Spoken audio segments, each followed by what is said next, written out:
liquidado pelo Banco Central. Em relação aos 61 milhões que o senhor recebeu... Não, peraí, vamos receber 61 milhões. Não, sim, o senhor negociou. Foi um investimento que foi feito... Gente, é um investimento feito num filme. Saía da empresa, passava pelo Banco Central e ia para lá nos Estados Unidos para o filme ser produzido. Sim. Desde o governo que o Lula fez aos Estados Unidos ou ao governo americano. Isso é comportamento de alguém que quer sentar e negociar seriamente numa mesa? E por que na sua carta aos americanos, ao governo americano... Proteger os produtos brasileiros, para proteger as empresas brasileiras. Eu fui lá para a USTR, que é o Comitê Internacional de Comércio Americano, para tentar defender o Brasil. O Lula não mandou um representante, Adriana. Umzinho, para fingir que está lá defendendo o Brasil. Então, eu trabalhei... Eu não sou investigado por nada.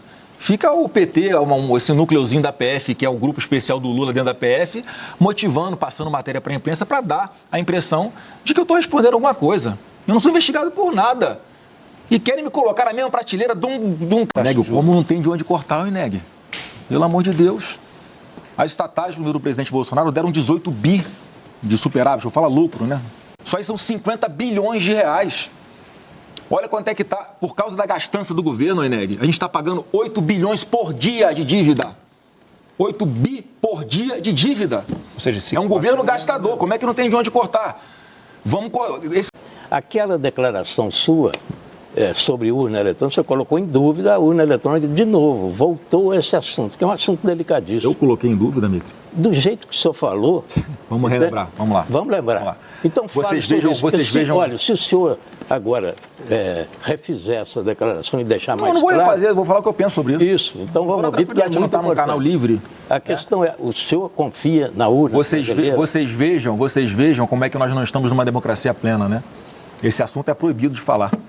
Não, ele deve falar. Nós estamos pedindo que o senhor fale. Não, se eu falar, eu vou ser classificado como alguém que, estou contra a democracia. Não, depende do que o senhor falar. E agora o senhor está falando, então vamos ouvir. Vou falar assim, eu que grande parte da população brasileira também pensa sobre isso. Por que a Microsoft, Chile, gasta 20 bilhões por ano com cibersegurança? Por que quantos bancos gastam com a segurança para que os seus sistemas eletrônicos não sejam invadidos? O que eu sempre pedi, e foi o que o Bolsonaro sempre pediu, foi mais segurança e transparência. Mais nada além disso. E nessa reunião que eu tive, eu apenas estava relatando o que tinha acabado de acontecer nos Estados Unidos, porque lá está tendo um debate sobre isso. Eu só relatei que lá estava acontecendo esse debate. O que eu pedi, Mitri? Façam como sempre fizeram. Mandem observadores dos seus países para cá para acompanhar a eleição. Virou essa confusão. Mas o senhor aceita formalmente e o senhor vai declarar isso aqui, o resultado das urnas. Eu vou aceitar, vou concorrer com essas regras e eu tenho certeza que o TSE, diferente de 2022, vai ser um TSE imparcial e que vai tomar todas as providências para que essa eleição ocorra com mais segurança e mais transparência. Porque o maior interessado em que as eleições aconteçam com essa normalidade é o próprio TSE, o que não pareceu que foi em 2022. Quando nós perguntamos, sugerimos que havia, olha, pode investigar isso aqui que eu estou com a suspeita, TSE, você como principal investigado, para a gente tirar a dúvida. Sabe o que aconteceu? Tomou uma multa de 22 milhões.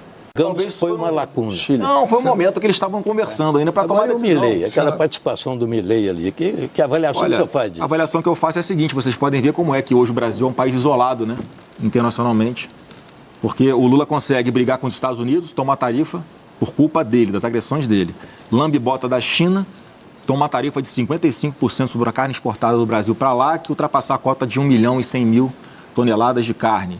Ele consegue brigar com a Argentina, porque na campanha você vai lembrar que o Lula foi para dentro da Argentina para trabalhar contra o Milei. Inclusive, há uma denúncia que foi feita na Argentina de que o PT financiou alguma coisa lá na Argentina para pedir votos contra o Milei. Ele foi lá visitar a Cristina Kirchner, que estava presa. Você vê, na Argentina podia visitar alguém. Mas esse negócio de dinheiro, e aqui não de dinheiro não tem comprovação disso. Agora, lá na Argentina está tendo essa conversa, essa denúncia lá. Agora, ele conseguiu brigar com o Paraguai, Mitri.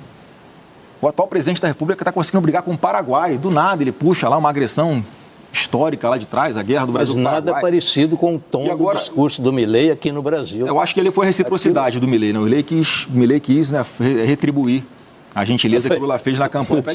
Eu dou os parabéns aqui ao Milei. Milei, parabéns, porque você falou tudo, né, que muitos brasileiros gostariam de falar ali, porque o comunismo é esse mal mesmo. Né, o que gera de consequência para qualquer lugar por onde ele passa é miséria, é violência, é perseguição, é fome, tudo, desesperança, a falta de emprego e afugentamento de investidores. Então ele simplesmente fez aí um discurso que não atacou o Brasil. Perfeito. Ele atacou o comunismo. E vocês vejam como é que, de quem que o Lula se aproxima hoje em dia, internacionalmente? Só de grupos terroristas, vai para os Estados Unidos para pedir que PCC e Comando Vermelho não sejam declarados organizações terroristas. Esse é o presidente que o Brasil tem hoje. Vai ter que encerrar o primeiro bloco. Esperando uma mudança de governo no mundo inteiro, Omílio, para que possam fazer investimentos aqui no Brasil. Mas, senador, sobre as tarifas, o senhor citou aí que o Brasil lambe botas da China, foi a expressão que o senhor usou. A China é um parceiro comercial essencial para a economia brasileira hoje, Concordo. Inclusive para o agronegócio. Concordo. Então, o governo brasileiro precisa ter com a China uma relação diplomática. Com os Estados Unidos, com Israel, com a Arábia Saudita, com a Argentina, com a Europa, com todo mundo. Deixa eu só concluir, por gentileza. Ele não pode romper com a China para agradar Donald Trump. E aí, falando especificamente das tarifas, o seu irmão Eduardo Bolsonaro, quando o Donald Trump aplicou a primeira tarifa ao Brasil há um ano, ele celebrou e foi às redes sociais dizer que aquela demonstração era a demonstração do sucesso da articulação dele para que o Brasil fosse punido pelos Estados Unidos. Hoje o senhor tenta dizer que todos os erros em relação à tarifação americana estão no governo Lula. Sim. O senhor não reconhece que houve uma falha muito grave do seu irmão Eduardo Bolsonaro de trocar a prisão do seu pai pelas tarifas contra o Brasil? Não, essa premissa está completamente equivocada, você me desculpa. Você acha agora que o Eduardo tem poder de coerção sobre o presidente dos Estados Unidos? Ele tentou dizer isso para o Brasil. O que ele estava denunciando nos Estados Unidos eram as perseguições, era a falta de liberdade que nós estamos presenciando aqui hoje no Brasil. Isso é inegável, né? Você tem medo de botar alguma coisa em rede social, você não pode falar alguns assuntos aqui, você não pode sair do ar na internet, o programa, se você fala de alguns assuntos que são proibidos, estava lá denunciando isso. Agora, o que o presidente dos Estados Unidos faz, da cabeça dele. Eu fui, no mesmo dia, me posicionar contra a tarifação. E aí esquecem, né? Só falam do Eduardo, que nunca pediu tarifação de produtos brasileiros. Vamos lembrar que esse é um método que o Trump está utilizando com todo mundo, inclusive com países que são muito mais próximos e aliados deles.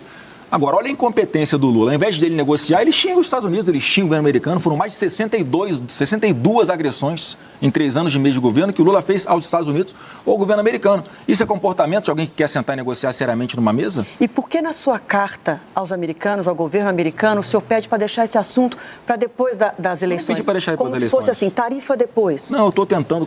A gente tem que entender, Adriano, vamos lá. Qual que é o instrumento, o que é que funciona na cabeça de quem a gente está querendo negociar? Quais são, né, as nossas forças para negociar com alguém? Você mede. Se o presidente dos Estados Unidos é alguém que pode ser sensível a uma troca de governo que pode acontecer daqui a 2 meses, por que é que eu não posso falar, olha, se o Flávio Bolsonaro for o presidente do Brasil, você não vai precisar colocar tarifas sobre a mesa para negociar, porque nós vamos fazer uma negociação séria. Nós vamos fazer os maiores acordos comerciais da história dos nossos países, o que for melhor para a nação brasileira, o que for melhor para a nação americana, para a gente chegar num consenso. Foi isso que eu escrevi naquela carta, porque o Brasil está sendo sancionado por causa dessa falta de habilidade do atual governo e por causa das provocações dele. O Lula cavou o pênalti, ele procurou, ele pediu essa tarifa, exatamente acreditando que isso ia ter algum benefício eleitoral para ele. Então eu tentei usar essa expectativa de troca de governo no Brasil para proteger os produtos brasileiros, para proteger as empresas brasileiras. Eu fui lá para a USTR, que é o Comitê Internacional de Comércio Americano, para tentar defender o Brasil. O Lula não mandou um representante, Adriana. Umzinho, para fingir que está lá defendendo o Brasil. Então eu trabalhei para que o Brasil não fosse tarifado. O Lula trabalhou para que o Brasil fosse tarifado e ele conseguiu. 95% do orçamento estão comprometidos com despesas que são carimbadas. O senhor bem sabe disso, evidente. Dinheiro que sai para a educação, dinheiro que sai para a saúde, dinheiro que vai para os estados, dinheiro que vai para os municípios. Além disso, existem vinculações. Em nenhum lugar do planeta Terra, se eu ganhar um aumento de salário, eu procuro a escola do meu filho e digo, quero pagar mais mensalidade. Mas no Brasil, se aumentar a arrecadação, tem que pagar mais na educação, tem que pagar mais na saúde, não pode não gastar mais. Ou seja, não tem como poupar no nosso sistema, não há meios de poupar. Como é que o senhor vai fazer a desvinculação orçamentária? Vai separar o salário mínimo do salário do aposentado? Onde é que o senhor vai encontrar recursos novos para redestinar e baixar o endividamento para poder reduzir a taxa de juros? Como não tem de onde cortar, Ineg? Pelo amor de Deus. As estatais do presidente Bolsonaro deram 18 bi de superávit, eu falo lucro, né? Linguagem, 18 bi de lucro em 4 anos. A aposentadoria do Brasil de estatais, Previdência é 1 trilhão. Vou chegar lá. As estatais aqui, Eneg, no governo Lula, em 3 anos e meio, já ultrapassaram 35 bi de prejuízo. Só aí são 50 bilhões de reais. Olha quanto é que está, por causa da gastança do governo, Eneg, a gente está pagando 8 bilhões por dia de dívida. 8 bi por dia de dívida. Ou seja, é um governo gastador. Como é que não tem de onde cortar? Esses 8 bilhões, para quem está nos assistindo aqui, você podia fazer 2.000 creches. Sim, mas você podia fazer 66 hospitais municipais de Salvador em 1 dia e meio de dívida que o Brasil tem que pagar por causa do governo gastador, Eneg. Você podia fazer a ponte Salvador-Itaparica em 1 dia e meio. Você podia fazer outra transposição do São Francisco. Então vamos economizar. Como é que a gente economiza? O maior programa social que existe para você devolver o poder de compra para o povo brasileiro, ô Mitre, é você organizar as contas para você reduzir as taxas de juros. E aí que está a pergunta, organizar como? Atuar onde nas contas? Corte de despesas. Onde? Essa é a Corte de pergunta. despesas. A gente tem várias formas de cortar despesas. Combatendo a corrupção, foi um exemplo que eu comecei a dar aqui. Mas você fazendo com que um governo seja enxuto. Hoje o Brasil tem 39 ministérios. A gente pode enxugar drasticamente essa quantidade de ministérios. O governo Bolsonaro, um dos seus primeiros atos, Adriana, foi o corte de 20 mil cargos em comissão. Sabe quantos cargos em comissão o governo Lula já criou? 22 mil cargos em comissão. É um governo que usa a máquina pública para empregar os seus apadrinhados, para desviar dinheiro público. Nós temos que fazer. A gente vai pegar isso, vai criar um fundo para que esses imóveis sejam geridos. E ainda assim nós... Isso não resolve, porque nós estamos falando de fluxo. Se eu não conseguir explicar como é que eu vou chegar lá... Por favor. Então, assim, tem várias formas, não tem uma fórmula mágica, você sabe disso. Então, são várias coisas, da desburocratização, quanto à burocratização, a quantidade de normas regulamentadoras, instruções normativas inúteis que as empresas têm que gastar com advogado, com contador. Tem uma série de coisas que vamos conseguir enxugar nesse governo, que nós vamos usar a inteligência artificial para fazer a governança do nosso governo, vai ser um governo moderno, um governo enxuto. Hoje, para você abrir um empreendimento, Adriana, em alguns locais, você leva 10 anos para você conseguir ter autorização para construir um hotel, um resort, para você gerar emprego. Nós temos aí a margem equatorial, uma reserva gigantesca de petróleo, que o atual governo também não consegue tirar do papel. A expectativa são de centenas de bilhões de reais que nós podemos arrecadar, Mitre, inclusive mudando o modelo para concessão de novo, ao invés de ser a partilha, para que o dinheiro chegue mais rápido dentro do orçamento da União. Nós podemos fazer a securitização da nossa dívida, sem mais 200 bilhões aproximadamente, que dá para você fazer, de você botar dinheiro para dentro do Estado. Então você tem como aumentar a receita, você tem como enxugar a despesa. E é assim que a gente vai fazer, sem mágica, porque tem que mudar a governança. Vamos tratar de privatizações de empresas? Vamos tratar de privatizações de empresas. Mais impostos, não. Não, e tem que ser o contrário. Obrigado por levantar essa... aumentar a receita. Aumentar a receita, eu falei imposto? Não. Eu que perguntei. Mas não, aumentar a receita significa mais impostos? Não, pelo contrário. É essa lógica que tem que mudar também, Oneg, porque o atual governo é o seguinte, ele aumenta impostos, foram 37 novos impostos, novos tributos ou aumentos de tributos em 3 anos e meio de governo. O povo está sufocado. E para que ele aumenta imposto? Para aumentar a arrecadação e para gastar mais ainda. É uma insanidade, uma irresponsabilidade que esse atual governo faz. Então, na reforma tributária, que nós vamos pegar as partes, né, que foram importantes, é importante o IVA, né, uma modernização da nossa forma de tributar. Agora, a quantidade de exceções que foram abertas. Isso está fazendo, Mitre, com que haja uma expectativa que dessa alíquota do IVA, que é o Imposto de Valor Agregado, que ninguém sabe exatamente qual será ainda, que vai passar a valer a partir de janeiro do ano que vem, que é próxima de 30%. Quem que aguenta pagar 30% de imposto, além de tudo que nós já pagamos de impostos? O senador? Então, assim, o caminho é enxugar a máquina e buscar novas fontes de receita. Agora, senador, só um minutinho. Os programas sociais do atual governo. Que programas o senhor mantém, que programas o senhor modifica, que programas o senhor cria e que programas o senhor cancela? Por exemplo, Bolsa Família. Como é que o senhor encaixa aí? Tem que ser mantido o Bolsa Família. Pé de meia. A gente tem que entender, peraí, a gente tem que entender, Mitre, é o seguinte, quem que recebe o Bolsa Família hoje? Uma pessoa, né, que não tem condições de levar comida para dentro de casa. Alguém que em algum momento, né, já passou fome. Então, alguém que tem ali, naquele auxílio no Bolsa Família, que é R$600, porque o presidente Bolsonaro botou esse mínimo de R$600, porque em média antes era R$190, a gente que recebia R$45 de Bolsa Família, R$70 de Bolsa Família, o Bolsonaro botou no mínimo 600. Exatamente por quê? Para que as pessoas não passassem necessidade durante a pandemia. Fecha tudo, comércio, economia a gente vê depois, ninguém podendo trabalhar. E aconteceu o quê? Esse é um caos no país. Você saca supermercado, assalta a residência do vizinho. Então, ele conseguiu dar essa renda mínima para essas pessoas. E grande parte delas não tem condições de levar comida para dentro de casa. Então, vai ser mantido esse Bolsa Família. Agora, qual é o a mais que nós vamos oferecer? Porque qual é a política do atual governo, Mitri? É deixar os pobres na pobreza. É transformar a classe média em pobre. É fazer com que a classe média passe a depender também de programas de governo. Como é que a gente vai fazer diferente? Eu estou te falando, vai ser um governo moderno, um governo digital. Na palma da mão, no seu celular, nós vamos oferecer uma esteira de serviço para toda a população, em especial para essas pessoas que hoje precisam do Bolsa Família e vão continuar recebendo, e já vai estar no nosso plano de governo, como o governo Bolsonaro já fez. Se você que recebe Bolsa Família consegue um emprego de carteira assinada, você não vai perder o seu benefício. Você vai manter até que você se estabilize nesse emprego. Porque como é que funciona a cabeça dessa pessoa? Bom, se eu conseguir um emprego e daqui a pouco eu sou demitido, eu não posso voltar a passar fome. Eu tenho que estar amparado aqui, eu tenho que ter essa garantia, essa minha estabilidade, que são os R$600. E são vários os perfis de pessoas que recebem o Bolsa Família. Ao contrário do que muita gente pensa, Eneg, 70% das pessoas que recebem o Bolsa Família trabalham na informalidade. Ou seja, por que essas pessoas não estão na formalidade? Porque elas têm medo de perder o benefício e porque está muito caro pagar imposto.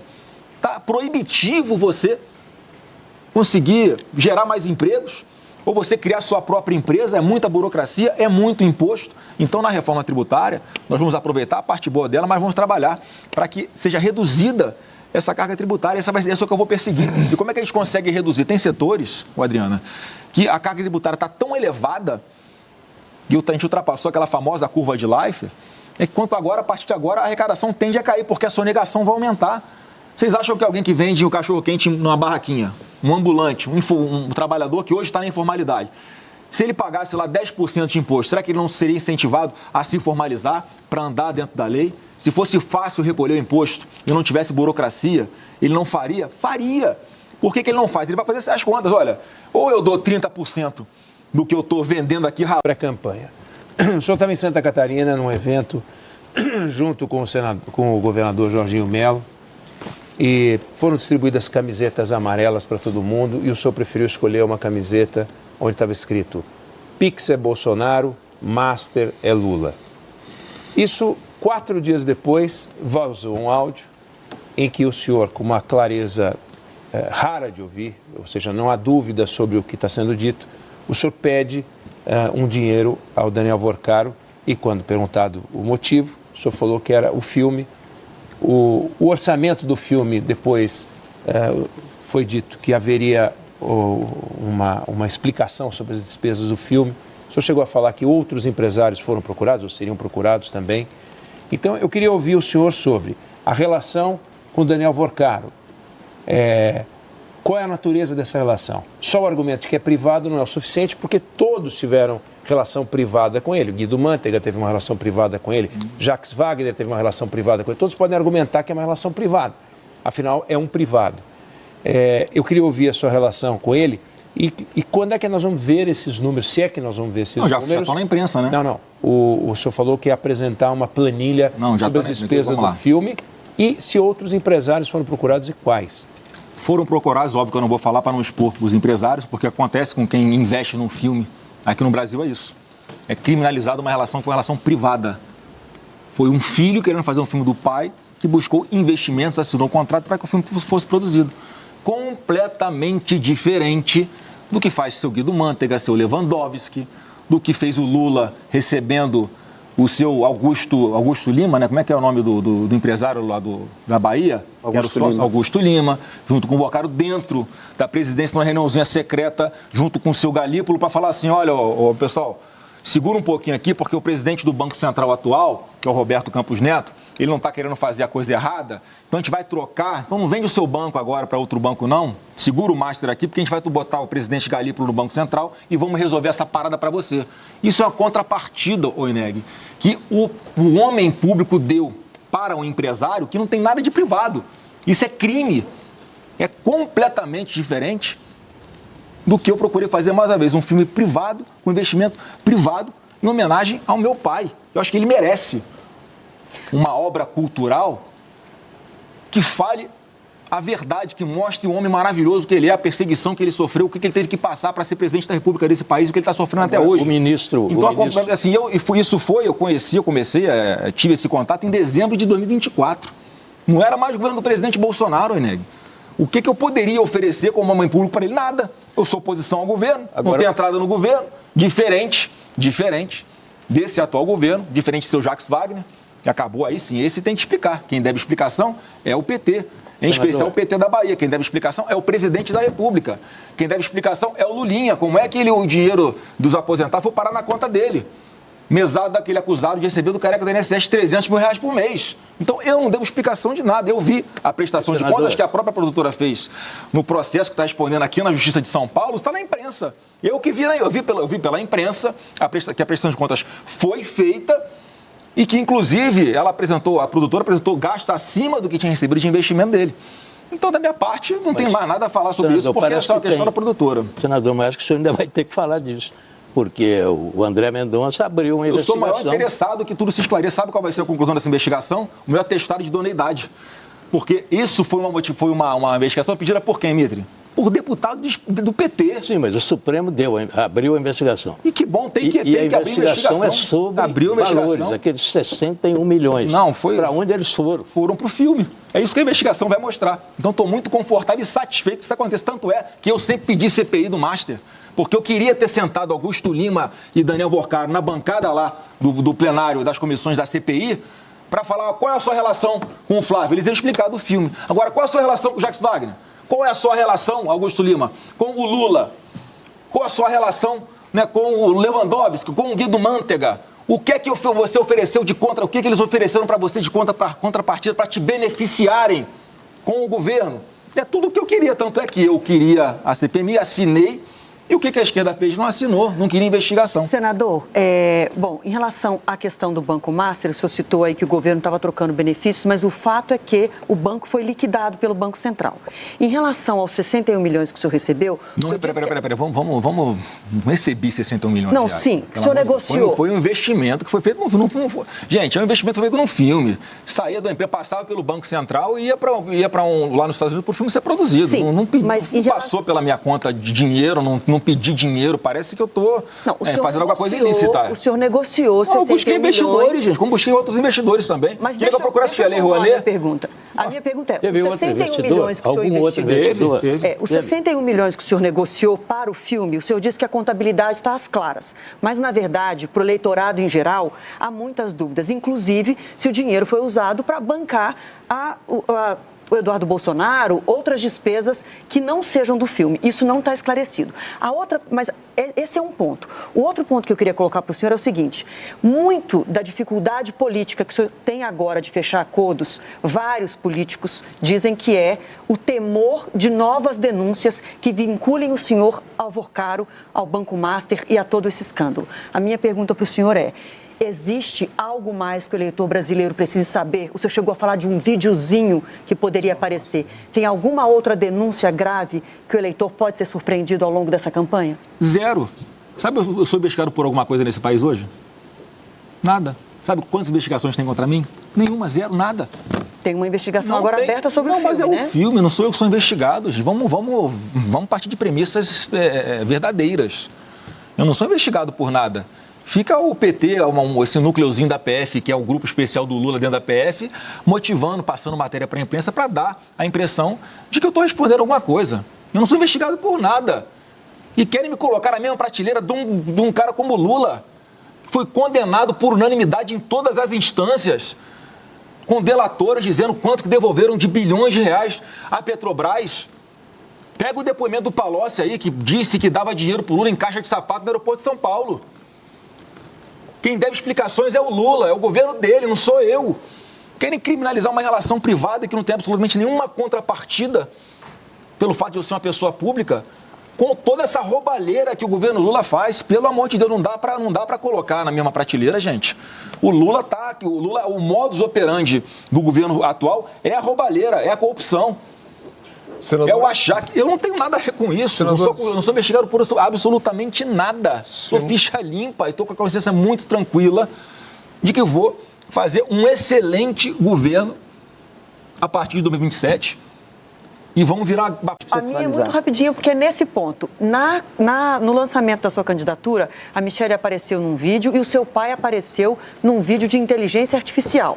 Naquele texto que o Jair Bolsonaro da inteligência artificial disse, ele te nomeou, te indicou, dizendo que é o herdeiro do bolsonarismo, de sangue do meu sangue. Inclusive usando essa expressão que nas pessoas ligadas a Michelle dizem que ela era tratada como uma não Bolsonaro e isso era uma razão da mágoa dela. Esse é um ponto que eu queria te questionar. O senhor vai continuar usando o seu pai via inteligência artificial na campanha? Porque isso, na campanha, a legislação proíbe. Vocês vejam, não proíbe não. Vocês vejam como é que o presidente Bolsonaro é uma liderança respeitada, alguém que desperta essa esperança em milhões de brasileiros. E é por isso que ele está censurado e calado, né? Se uma inteligência artificial já causa essa apreensão no sistema, imagina se o presidente Bolsonaro estivesse aqui pessoalmente falando, defendendo o Brasil junto com a gente. Então, assim, não é proibido pela legislação, foi uma convenção que foi feita. Inteligência artificial está comendo solta para tudo quanto é lado em rede social. Que na campanha não é deepfake, pode, porque é deepfake. A premissa da deepfake é que ela tem a intenção de enganar a pessoa que está assistindo. E o presidente Bolsonaro começa o vídeo falando: não, isso aqui é uma inteligência artificial, isso aqui não sou eu, porque eu estou sofrendo uma injustiça, estou proibido de estar aí. Então, assim, não é deepfake. Deepfake tem essa premissa de querer enganar, ludibriar aquela pessoa que está assistindo. Então ficou muito claro que era um vídeo com inteligência artificial e para mim tem um simbolismo gigantesco, porque isso mostra como é que o Brasil hoje não vive uma democracia plena, porque apenas com o AI-5 uma pessoa foi proibida de se expressar politicamente, Adriana. A pessoa pode não ter os seus direitos políticos vigentes, ela pode não votar, ela pode estar vedada de ser votada, mas jamais de dar a sua opinião política. Isso é um símbolo de que nós não estamos numa democracia plena, mas vamos mudar esse quadro muito em breve, se Deus quiser. Não, Mitre. 30 segundos para você. Candidato, só para finalizar, queria, já que a gente está terminando aí o programa, queria que o senhor finalizasse, enfim, deixando um recado para quem está acompanhando aqui nessa sabatina do Canal Livre. Bom, Rodolfo, obrigado aí pelo espaço que a Band me dá aqui, de conversar, olhando no olho de quem está nos assistindo. A minha candidatura é também uma candidatura de protesto. Eu saí da minha zona de conforto porque eu quero lutar pelo meu país, porque eu tenho a consciência do mal que esse atual governo está fazendo. Eu também não aguento mais andar com medo nas ruas e eu sei como combater esses marginais. Nós vamos agir com mão firme aqui, vamos usar o padrão Bukele sim no Brasil na segurança pública, vamos ser firmes, vocês vão ver a polícia na rua trabalhando, vocês verão as forças armadas tomando conta das nossas fronteiras, dos portos, dos aeroportos. Nós vamos acabar com a impunidade desses marginais, em especial os mais perigosos. Eu também não aguento mais pagar tanto imposto. E eu sei que nós já mostramos durante o governo do presidente Bolsonaro que é possível montar um time de estrelas, as pessoas mais qualificadas em todas as áreas, em especial na economia, para a gente devolver o poder de compra a todos vocês, brasileiros que estão nos assistindo. Nós vamos trabalhar firme, porque nós temos um projeto para tirar os pobres da pobreza. Eu quero que os pobres fiquem ricos, eu quero que a classe média fique rica. E ao contrário do que é o projeto atual desse governo, que é manter os pobres na pobreza e puxar a classe média para a pobreza. Como é que a gente faz isso, gente? Combatendo a corrupção, enxugando o governo, resgatando a credibilidade do governo junto ao mundo. E é tudo que não acontece hoje em dia. Eu quero devolver a esperança para cada um de vocês, eu quero proteger as mulheres, eu quero gerar emprego nesse país. A gente só vai conseguir resgatando a moral que se esvaiu nesse país com a